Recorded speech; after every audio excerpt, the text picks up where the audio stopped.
Salut tout le monde, on se retrouve pour une nouvelle vidéo. Donc aujourd'hui, on va tester la nouvelle carte mère SKR E3 RRF de chez BigTreeTech. Mais on va regarder ça tout de suite dans le reste de la vidéo.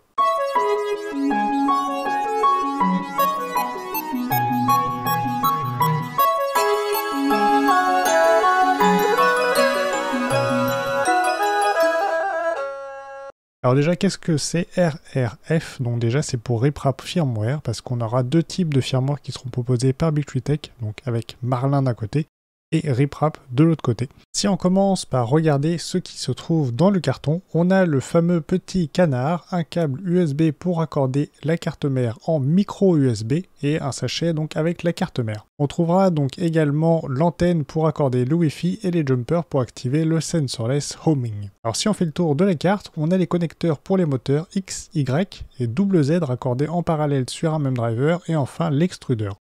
Le port micro SD, micro USB, l'écran, le BL Touch, les NeoPixels, les adaptateurs de gestion d'alimentation, le détecteur de fin de filament, deux ports pour des ventilateurs, les end-stop et enfin les sondes de température. A noter que le connecteur pour le hot-end peut se déconnecter et se reconnecter. On a le bed et l'alimentation donc générale de la carte. On remarquera que l'on a un très grand radiateur qui refroidit les 4 drivers à la fois. De l'autre côté, c'est bien là qu'on aura des nouveautés. Donc on a la puce ESP présente directement sur la carte qui permettra d'avoir le Wi-Fi et donc on a un connecteur d'extension pour utiliser éventuellement le kit IDEX qu'il propose. A noter que j'ai la version 1.0 de la carte mais que la seule différence donc qui change avec la version 1.1 c'est qu'on a une pin sur le port d'extension qui est à la masse et donc l'autre version 1.1 qui se trouve à 3,3 volts. Le processeur est de type STM32, donc il tournera en 32 bits et à une fréquence de 168 MHz.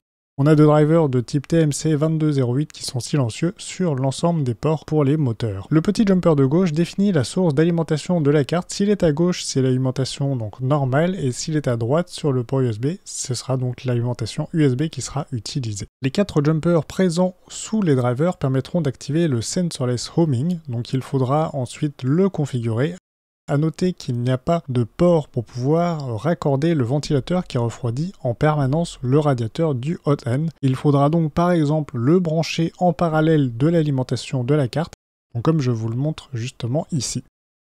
Et pour les deux autres ventilateurs, on a celui qui refroidit le filament en sortie de la buse en bleu et en jaune qui se trouve sur la gauche, et celui qui refroidit le boîtier de la carte mère à droite. Alors par rapport aux différents périphériques, on va commencer par l'utilisation de l'écran tactile.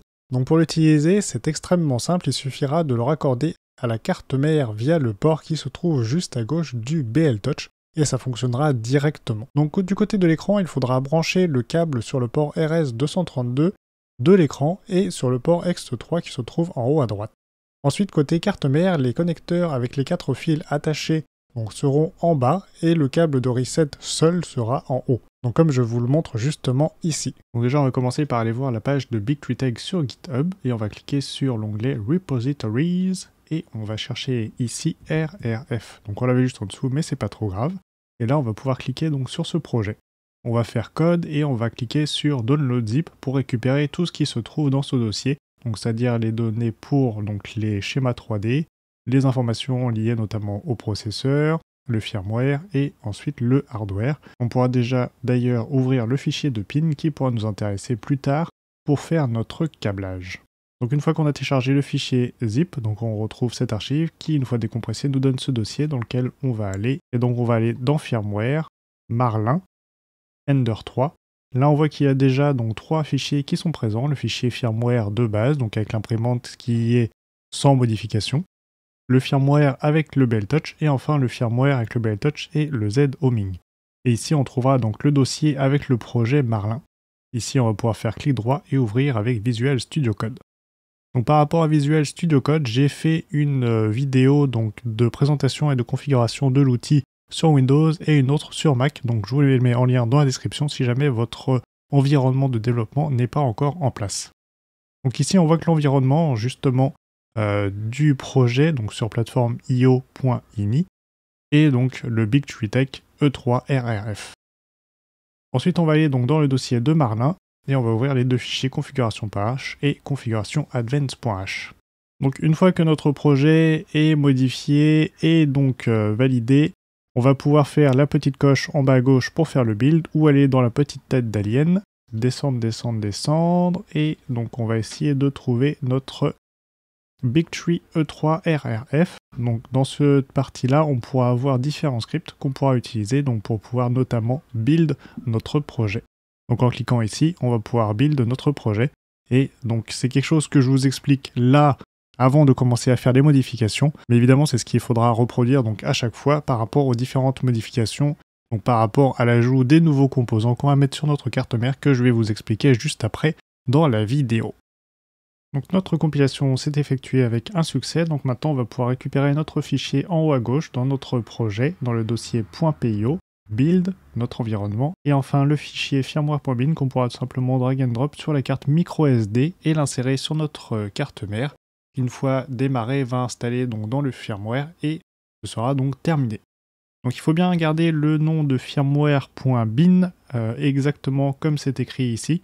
Parce qu'en fait, il va vraiment se baser sur son nom-là pour l'exécuter. Si vous rajoutez quelque chose après ou quelque chose de différent, il va tout simplement l'ignorer et donc votre firmware ne sera pas pris en compte. Donc on va maintenant passer à l'ajout des NeoPixels. Alors on va maintenant pouvoir ajouter notre NeoPixel sur notre firmware. Donc pour ça, on va aller dans le fichier de configuration.h, on va faire CTRL F et on va chercher NeoPixel. Donc on passe celui-ci, le suivant. Donc ici, on pourra localiser la ligne define NeoPixel _ LED. Donc on va la décommenter en enlevant les deux slash qui se trouvent en amont, et on va paramétrer donc ce qui se trouve juste après. Donc ici, on voit que par défaut, on a Neo avec donc green, red, blue et white, donc pour le type de bande de LED. Donc moi, j'ai uniquement du RGB, donc je vais enlever le W. Ensuite, pour ce qui est du define, donc NeoPixel pin 4, tout simplement commenter cette ligne parce que dans mon cas ça ne fonctionnait pas. Je vais modifier le nombre de pixels que j'ai, donc moi j'en ai 3 LED sur ma petite bande de test. Et enfin, je vais décommenter la ligne NeoPixel Startup Test pour pouvoir avoir tout simplement une petite séquence de démarrage. Alors des mémoires ça doit être vert, rouge, bleu et blanc et ça doit s'éteindre. Donc simplement pour voir directement à l'allumage de l'imprimante si votre bande fonctionne. Et après vous pourrez éventuellement le retirer après si vous n'en avez plus besoin. Donc voilà, on a déjà terminé la configuration de notre firmware pour le NeoPixel, donc il n'y a plus qu'à l'enregistrer et à le compiler comme je l'ai montré juste avant. Alors pour raccorder notre NeoPixel, ce sera relativement simple, il suffit de localiser donc le port NeoPixel qui se trouve sur le milieu, de prendre une petite bande de LED, donc moi j'en ai une avec 3 fils, ground, DIN et donc le plus 5 volts, que j'ai raccordé donc directement à 3 pins différentes pour pouvoir les câbler comme je le souhaite. Donc sur la gauche, on trouvera le ground, au milieu, le signal, donc pour pouvoir commander l'allumage de nos LED, et enfin à droite, l'alimentation avec plus que 5 volts. Donc évidemment, il faudra limiter le nombre de LED qu'on met, mais c'est comme ceci qu'on pourra les raccorder. Ensuite, si on fait un petit test, donc on va dans menu Settings, Machine, LED Color, on a donc le rouge, le vert, le bleu et le blanc de base, mais on pourra éventuellement les paramétrer comme on le souhaite via le G-code. Donc on va passer à la configuration du firmware pour l'utilisation du BLTouch. On va rester dans le fichier de configuration.h et on va chercher BLTouch. Ici, on va avoir donc la ligne define BLTouch qu'on va pouvoir décommenter en retirant tout simplement les deux slash qui se trouvent en amont. Ensuite, on va chercher nozzle _ 2 et là, on va avoir donc la position de notre BLTouch par rapport à notre tête d'impression. Donc moi je me trouve à peu près à 40 mm vers la gauche. Donc mon BLTouch se trouve à la gauche de ma tête d'impression et vers l'avant. Donc je suis vers l'avant par rapport à ma tête d'impression. Et ensuite pour le Z-offset, on pourra garder cette valeur-ci qui nous fait déjà descendre de 1,85 mm ou tout simplement mettre 0 pour pouvoir partir de base sur une configuration où il y a 0. Ensuite on retiendra ici qu'on a un probing margin, donc une marge pour pouvoir faire notre mise à niveau. Donc il va mettre tout simplement tout autour du bed pour pouvoir utiliser donc le BLTouch. Donc ici par défaut on a 10 mm et on va voir après comment on va le configurer donc pour chaque partie de notre bed. Ensuite on va chercher bilinéaire pour avoir la méthode donc, de palpation de notre plateau de mise à niveau. On va décommenter la ligne bilinéaire ici avec le bed leveling et on va commenter le mesh bed leveling. Ensuite on va aller chercher min _ software Et là, on va localiser la ligne min software end stop z qu'on va pouvoir commenter tout simplement pour pouvoir aller dans des valeurs négatives de z quand on va faire notamment notre z offset. Donc pour pouvoir régler la différence de niveau entre notre outil de mise à niveau du bed et la présence donc réellement de notre tête d'impression. On va aller chercher la ligne z underscore safe underscore homing et on va pouvoir donc décommenter cette ligne. Ensuite, on va chercher grid underscore max. Et donc là, c'est pour définir le nombre de points de palpation de notre plateau qu'on va faire. Moi, je veux tout simplement en mettre 3, ce qui fait qu'on va faire une grille de 9 points. Si on met 5, ça fait quand même 25 points. Pour une Ender 3, ça commence à faire beaucoup de points. Après, c'est plus précis, évidemment, mais bon, ça n'a pas forcément un intérêt énorme, je pense, pour un petit plateau comme celui-ci. Ensuite, on va pouvoir chercher z underscore min underscore probe underscore uses, voilà, et on va décommenter cette ligne, zmin probe uses zmin end stop pin, tout simplement pour lui dire qu'on va utiliser les pins du z-stop de base de notre carte mère plutôt que ceux qui sont présents directement donc sur le port de BLTouch, tout simplement parce qu'en tout cas dans mon cas ça ne fonctionnait pas très bien, donc j'ai préféré utiliser ce port là. Et là, ça fonctionnait sans aucun souci. Donc on a maintenant terminé notre configuration dans le fichier configuration.h, donc on va pouvoir l'enregistrer et aller dans le configuration advanced.h. Ici, on va chercher notre probing underscore margin dont je vous parlais tout à l'heure. Et on va pouvoir donc décommenter les lignes qui se trouvent ici.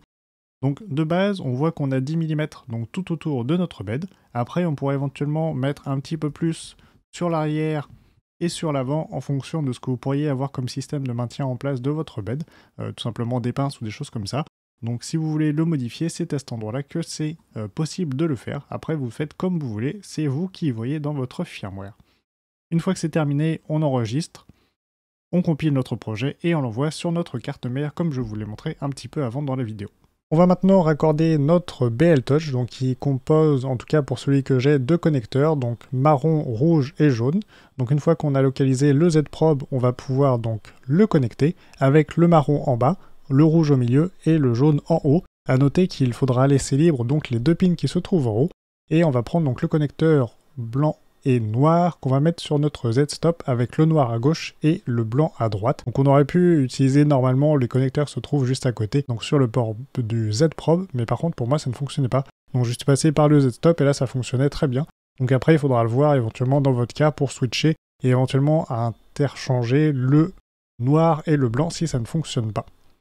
Ensuite, donc, on va pouvoir lancer notre auto-home, donc pour pouvoir remettre à zéro nos axes, et on va pouvoir donc configurer le Z-offset. Donc là, il est en train de terminer sa mise à niveau au centre, donc par rapport à donc, la buse et donc le BLTouch, le système de mise à niveau du bed. Donc ensuite, je vais aller dans Move Axis, je vais faire Move Z, et je vais donc descendre déjà à 0 doucement, faisant 1 mm par 1 mm. Et là, je vais continuer en allant dans les valeurs négatives pour voir où je commence à frotter donc le plateau. Donc à 3, je commençais à frotter pas mal le plateau, donc je suis remonté à 2. Et là, je descends donc petit à petit par cran de 0,1, et ensuite je pourrai encore descendre par cran de 0,025, donc pour pouvoir avoir un réglage qui soit vraiment précis. Et ensuite, je vais bien sûr noter donc cette valeur. Je vais remonter au niveau de l'écran de configuration. Là, je vais pouvoir aller dans le Z-offset et régler donc la valeur que j'ai mesurée, c'est-à-dire à peu près de moins 2,4042 à peu près. Ensuite, évidemment, on n'oublie pas de enregistrer nos paramètres en faisant Store Settings, et normalement, on devrait entendre un petit bip. Et voilà, donc on a maintenant configuré le Z-offset sur notre BLTouch. Donc on va maintenant dans la séquence de démarrage donc, de notre mise à niveau, en ayant ajouté bien évidemment le G29 dans l'entête de notre code sur Cura ou l'autre slicer que vous pourriez utiliser. Évidemment, il ne faut pas oublier de faire cette mise à jour, sinon il ne va pas pouvoir lancer la commande au niveau de notre firmware. Ensuite, il va commencer donc à faire sa mise à niveau du bed, et comme on le voit, on est au premier point sur 9, tout simplement parce qu'on a choisi de mettre une grille de 3 par 3, ce qui nous fait 9 points au total pour la mise à niveau. Alors là, la mise à niveau peut paraître relativement lente pour certaines personnes. Après, vous pouvez éventuellement le modifier dans votre firmware si vous le souhaitez. Vous trouverez donc le paramètre qui se trouve dans la même zone que ce que je vous ai montré pour paramétrer votre BLTouch. Donc maintenant, on va modifier notre firmware pour ajouter notre détecteur de fin de filament. Alors pour ça, on va aller dans notre fichier configuration.h, on va faire CTRL F et on va chercher filament underscore Runout Sensor qui se trouve juste ici. On va pouvoir décommenter cette ligne pour pouvoir l'utiliser. Ensuite, on voit qu'on a différents paramètres pour changer éventuellement la logique de notre détecteur de fin de filament. En fonction de ce que vous avez, peut-être que les types seront différents, peut-être low, high, peut-être pull up, pull down. Donc en tout cas, moi sur celui que j'ai, je laisse les paramètres par défaut et ça fonctionne très bien, déjà de base. Mais après, il faut savoir que si ça ne fonctionne pas pour vous, vous pouvez éventuellement changer ces paramètres qui se trouvent juste ici. Ensuite, on va aller chercher nozzle underscore park underscore feature, et on voit qu'ici, il est déjà décommenté, mais si ce n'était pas le cas, il faudrait donc le décommenter. Donc on va pouvoir sauvegarder notre fichier configuration.h et aller dans configuration advanced.h. Et là, on va chercher advanced underscore pose et feature. Donc on voit qu'ici, il est déjà décommenté également, mais c'est aussi une valeur à vérifier. Ensuite, pour les paramètres, vous pourriez éventuellement avoir un détecteur de fin de filament qui se trouve juste derrière l'extrudeur. Donc si jamais il est en position fixe, donc c'est-à-dire que si vous allez rétracter votre filament, ça essaye de forcer dans votre détecteur de fin de filament pour rentrer, ça va poser souci. Donc là, il faudra éventuellement mettre la valeur de 0, donc pour pouvoir justement le décharger à la main comme c'est indiqué ici. Et autrement, si votre détecteur de fin de filament est un petit peu volant, vous pouvez laisser le 400 qui est ici de base. On a maintenant terminé la configuration de notre firmware pour le détecteur de fin de filament. On n'a plus qu'à compiler, l'envoyer sur notre carte mère. On va maintenant raccorder notre détecteur de fin de filament, donc avec les 3 pins, rouge, noir et blanche. Donc on voit qu'il a fallu que je change le sens de mes pins sur mon connecteur, donc pour inverser le rouge et le blanc. Autrement, le détrompeur sur le connecteur n'était pas bon. Après, j'aurais pu éventuellement le changer directement de sens s'il n'y avait pas donc ce détrompeur au niveau du connecteur. Donc faites bien attention de mettre le blanc à gauche, le noir au milieu et le rouge à droite. Pour changer le sens justement des pins, c'était relativement simple. Donc j'ai pris tout simplement la raclette qui permet d'enlever les impressions. Donc vous poussez bien le fil sur le bout donc, de votre connecteur, donc vraiment le pousser vers l'intérieur. Et ensuite donc, vous pouvez appuyer avec le bout donc, de la raclette pour aplatir tout simplement la petite partie qui la retient en place. Et ensuite vous la remettez donc vers le haut pour qu'elle retienne bien une fois que vous allez remettre votre connecteur à l'intérieur de votre pièce en plastique. Donc là, on localise bien l'endroit où on va mettre nos pins. Donc évidemment, n'oubliez pas qu'il faut le retourner pour voir où on l'insère, mais le détrompeur se trouve bien de l'autre côté. Donc moi, je mets mon rouge à gauche dans ce sens-ci, mon noir au milieu et enfin mon blanc à droite. Et maintenant, on voit que j'ai pu donc inverser le sens des pins au niveau de mon connecteur, que je vais pouvoir raccorder, évidemment, on ne me trompe pas, sur mon détecteur de fin de filament, mais à la rigueur ce n'est pas forcément gênant parce qu'il va tout simplement inverser les deux fils. On va maintenant pouvoir tester notre détecteur de fin de filament. Donc quand on insère du filament, on voit qu'il s'éclaire en vert, en tout cas pour le modèle que j'ai, et quand on le retire, il est donc éteint. Donc maintenant on va lancer une impression en ayant activé bien évidemment le détecteur de fin de filament au niveau de notre firmware. On retire notre filament du détecteur et là l'impression se met directement en pause. La tête va se retirer et là donc il va commencer à décharger, si c'est ce que vous avez demandé, le filament, et là il n'y aura plus qu'à le remplacer. Alors on a maintenant fait le tour de l'imprimante avec les différents composants, avec donc l'écran tactile TFT35E3, une petite bande de LED, un système de mise à niveau automatique du bed et un détecteur de fin de filament. Alors je verrai si je fais une autre vidéo sur l'utilisation du Wi-Fi, les périphériques de gestion d'alimentation et surtout le kit IDEX qui sera proposé pour la Ender 3. Alors si c'est quelque chose qui vous intéresse, n'hésitez pas à me le mettre dans les commentaires pour que je vois ce que je peux faire. Donc voilà, ce sera à peu près tout pour cette vidéo. Si vous avez aimé, n'hésitez pas à liker, partager, vous abonner si ce n'est pas déjà fait, en activant bien évidemment la petite cloche pour être notifié des prochaines vidéos. Sur ce, je vous laisse et je vous dis à très bientôt dans une prochaine vidéo. Salut, salut!